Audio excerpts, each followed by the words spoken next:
children. So we were unaware of anything kind of over and above that, and we were probably a bit naive coming through that system, but actually we had a judge who was amazing at the time and said to us, Ryan was 2.5 when we took the legal guardianship of him, and he insisted we have what they call a service order in there, and we didn't know what that was. Yeah, and what it meant was that we could then go, it was Child, Youth and Family, I think, back then. It's changed names a few times, but we could go back to them for anything that we couldn't get through health or education for Ryan's needs, because nobody knew how severe his syndrome was, what he was going to need. It was all a bit unknown. So that was fantastic. That service order was in place for quite a few years, and then they recently changed it to the new modern kind of system and did away with service orders and replaced it with the PCSS. How did you find the service order? Did you use it? So we naively didn't use it. When we took Ryan on ourselves, we just assumed we were taking him on, so we just did that. And we had 4 older children, so we were able to maintain a work-life balance. They helped a lot with Ryan. But as Ryan has got older, obviously our children now we have grandchildren, and they've got their own lives, and we can't rely on that. Also, you can't access grandparents, friends. You have to be trained to know how to keep Ryan safe. Otherwise, it's really hard. So with the service order, we only ever used it twice in the 14 years we had it, and that was to buy an off-road buggy for him, which he's now grown out of, and riding for the disabled lessons that the school couldn't provide funding for. So we could have probably accessed it a lot more, but we didn't actually really realise that was available to us. Yeah. But you did get some funding through permanent caregiver support services when Keystone approached you. Can you tell me about that? So when PCSS was set up and the service orders were taken away and this new system came in, they obviously went through their files and then approached people that hadn't really had a lot of help. And we were one of those, so we were quite lucky, and we were quite shocked because we hadn't ever received any kind of help at all. They put a figure on the respite care, and they put a figure on the clothing and equipment allowance. So they did that by just talking to us, basically doing an assessment with us. They knew Ryan, they knew what his needs were, they knew kind of all that stuff. They also said in there that obviously his needs are going to be increasing as he gets older, and we were still able to come back when there was other things needed, or if the plan needed to be changed. After Keystone approached you, what did you get from them? So what we got from them was $1,000 a month for respite care, which translates into $250 a week, which translates into, I'd have to work it out, hours. It's about 7 or 8 hours a week. And we got a clothing allowance and because Ryan goes through a lot of, sweatshirts, bibs, knees, everything goes through the knees, shoes he wears out because he's upside down, so there's a lot of that kind of stuff. Equipment especially, he goes through huge amounts of toys and things, there's just dribbling all the time. And so they pay it to us, and obviously we employ the caregivers to have Ryan at home. So there isn't a lot of respite care agencies out there. For us, we would have to travel to Palmerston North. It's a huge issue for us. Ryan's in our home, he's safe, everything's set up here for him, so we're comfortable having someone come into our home to, look after him. Also, with our job, we're in and out all day, so we get to we get to see Ryan and see what's going on with caregivers, answer questions, set up something for the afternoon. We're quite involved. Whereas if he was to go to respite care, that would be quite a different scenario, really. But the money is obviously a big help to you. Absolutely. The reality is Ryan can never ever be left on his own, ever. You can't leave him for 10 minutes. So even to function in a normal daily life, let alone go to work or do extra family, we've got grandchildren, I've got an elderly mum, we all have lives that we have other demands on us. Ryan's needs never change. They don't get any better, and if anything, they're getting harder. So yeah, absolutely. We totally rely on those caregivers to actually support us to be able to function. Can you tell me a little bit more about your work on the farm? So we are dairy farmers. So unfortunately for us, milking cows is early in the morning and in the afternoon. So we cannot do all our work while Ryan's at school. So we have to have caregivers to come in to assist us with that. And also it's a 7-day-a-week job. We have 6 weeks of the year where we're not milking, which is great, and we get to have a little bit of a normal life. But over and above that, it is 7 days a week, and it's a business that we've run for 20 years, and it's just part of our lives, and it was always part of our lives when Ryan came to us in the start, and it's hasn't changed. So yeah. What did the regular funding from Keystone mean to you? It was fantastic because we'd had nothing until then. Right. We were shocked. How long did that funding continue for? So they approached us in December 2018. They rang us and said, this is what we want to do for you. They back paid us for a year, which was incredible. We were just, because Keystone, PCSS was set up in 2016, July 2016, and we were not aware, we didn't know, and so obviously it taken them a while to get to us, and so they back paid us for a year, and then they said this is what we're putting in place moving forward. We're so internally grateful because it doesn't cover anywhere near what we spend on respite carers, but it was a help that we hadn't had before, so we were pretty grateful. We had that in place until November 2019. When we just didn't receive our payment. We were notified that the contract providers were changing, but I got a phone call from Keystone. They said we've lost the contract. It is going to this new outfit called Turiki Health, but nothing will change. So don't worry. Your plan is in place. Everything just stays the same. We're just notifying you that's what's happened. So we were notified in July, and because things just carried on. When did you next hear from Turiki Healthcare? We did not hear from them at all. They just stopped the payment. So in November, we were just coming up to our Christmas break. It's a really busy time on the farm still. Obviously, heavily, at that stage, we had incorporated obviously all that funding into our carer money. So we relied on it. It meant I was able to do more work on the farm. We were in a system that had been running for 18 months. We had no reason to think that was going to change or anything. So we got to November, the payment did not go in. So I found the details for Turiki Health and gave them a phone call. And then it's all started from there. I asked why they said we were up for a review. It was our responsibility to contact them, and we were totally unaware of that, which actually is not true anyway. We know that now. So when we contacted them, we were treated with a distrust straight away. We were asked why we were claiming this money, what we needed to justify what it was for. They claimed they had no information on Ryan at all. They didn't understand what needs he had, who he was. There was nothing, nothing in there. So we basically had to start from scratch and try to prove to them why we were entitled or, with any of this funding. And it was a really awful time of year for that to happen. When you say you had to prove your situation to them, what did that involve? It was hours and hours of phone calls, emails. At one stage, they changed constantly what they wanted from us. I asked several times for procedure, what did we need to do to get this funding, reinstated. There was never a clear answer to that, so we were really confused on what they actually wanted from us. At one point, they wanted me to go and go to farmers or quote every toy, bib, pair of pants, everything. And I obviously to that my approach was that it's just so unrealistic. A, I don't have the caregiving money to have a caregiver so I can go and do that, and B, that is just crazy. It's time and energy that didn't need to happen, so yeah. And I understand Turiki's first question to you was, where's Woodville? Absolutely, they didn't even know where we were. Yeah. So obviously I did some research into who they were, because I wanted to understand.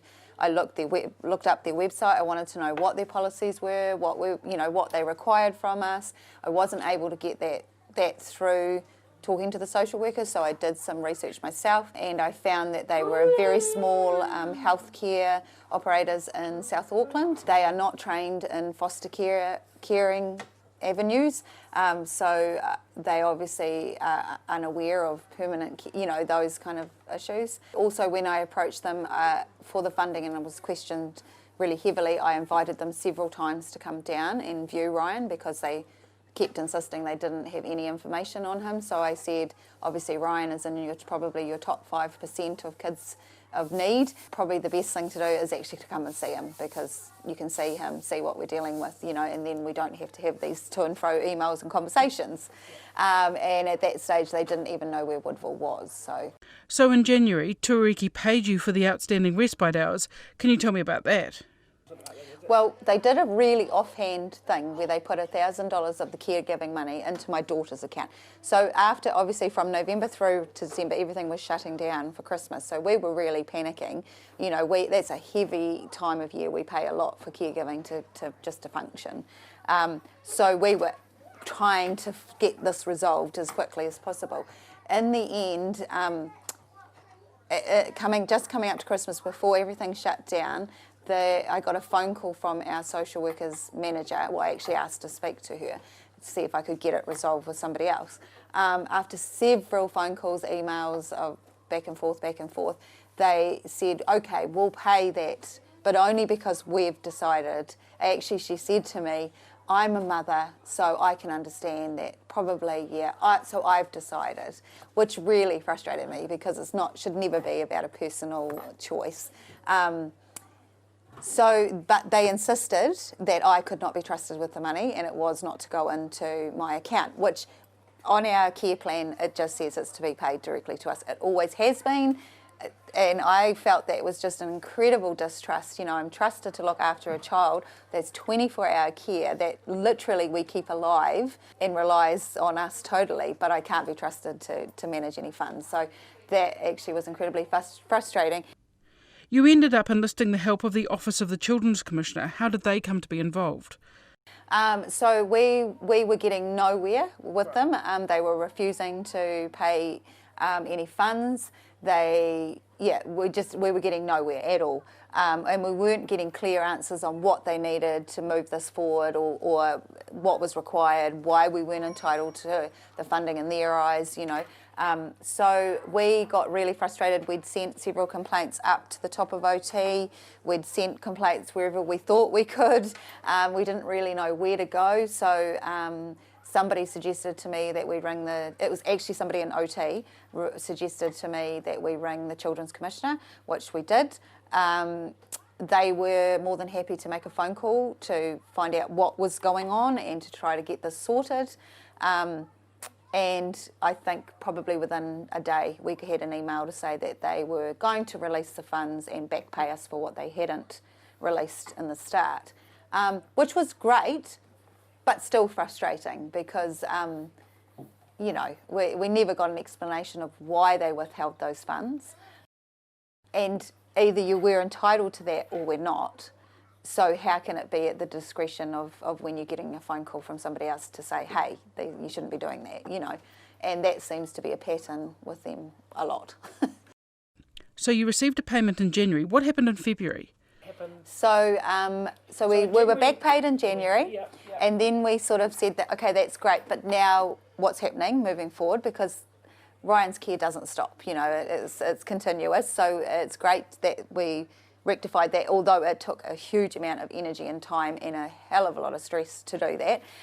So we won that small battle, and now moving forward we wanted to know what was happening in February. So we obviously sent several emails to say that's great, but now what's happening? What's the plan? What's happening in February? What can we expect? We've got books to balance ourselves. And we were sent that email to say that the funding was then stopped, and 20 minutes later got sent another one to say, no, actually we'll pay respite care. My manager has decided, that was the wording, that you can have the respite care, but you're not having anything else until a NAS assessment is completed. They were expecting that to be done by the end of February, which was unrealistic from the start. They didn't follow. They approached Mena Whakaha for a assessment. Mena Whakaha didn't know who they were, why they needed it. They never actually even filled out a proper application for an assessment. They just sent an email, and then that sat there for about 3 months, and they kept saying, we're not doing anything until we get this assessment.